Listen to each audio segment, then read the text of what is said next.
Lahat naka-receive po ng tickets. Okay.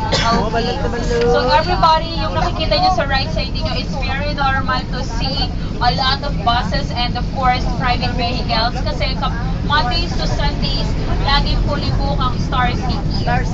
So alam naman natin, per month ngayon, especially December, lahat may pera dahil nakatanggap nga ng kanilang mga bonus or 31 pay. So halos lahat nagpa-family outing, lahat pupunta ng mga amusement park or amusement purposes. area. Okay, so if you don't have any questions regarding the place that we have visited earlier, simply raise your hands, guys. Huwag kayong mahihiya. So palabas po tayo ngayon ng Rojas Boulevard. Ang Malacanang Palace ay hindi nyo matatagpuan dito sa Pasay City. It is located in Manila. Matatagpuan nyo siya, di ba nasa pier tayo? Malapit siya papunta sa may Panivisoria. Pamigyola siya. Okay, so malapit siya sa Recto. Out of way yun dito. So hindi natin siya madadaan. Nasa kabilang area siya. Sir, kamo yan, sir. Basta Yung way ng Pasini Mall. Yes. may tickets, ha? May mamakot sa may paano, sa tanan, sir. May minatula siya, sir. Pwede sa atin. Wala mga ulala! Sino na may ticket? Oo, lang.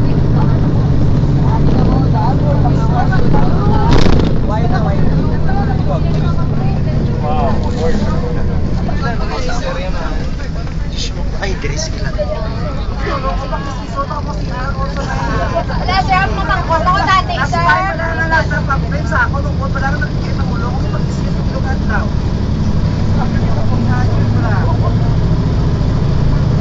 Sir? Yan. Behave, guys. Okay?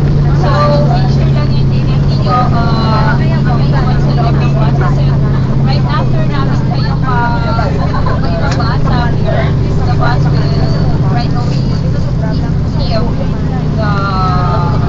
pier. Okay? So again, let's have a quick recap of what we have discussed earlier. So to your left side is the Manila Yacht Club. If you are interested in this for a day, meron silang ino-offer now for 1 hour. Kayo magkakaroon ng cruise sa kanilang yacht. Nakasakay kayo habang nasa Manila Bay kayo. It will cost around 1,000 pesos. And of course, we also have your Metropolitan Museum. Hindi totoong mahirap ang Pilipinas dahil halos lahat ng ginto na nakuha po sa buong Asia, halos lahat noon ay nanggaling sa Pilipinas, more specifically sa Surigao. Maraming ginto doon. Kaya marami ding minahan sa Surigao as well as sa Agusan del Norte, especially sa Butuan. Okay? So itong kahabangan ng Rojas Boulevard is very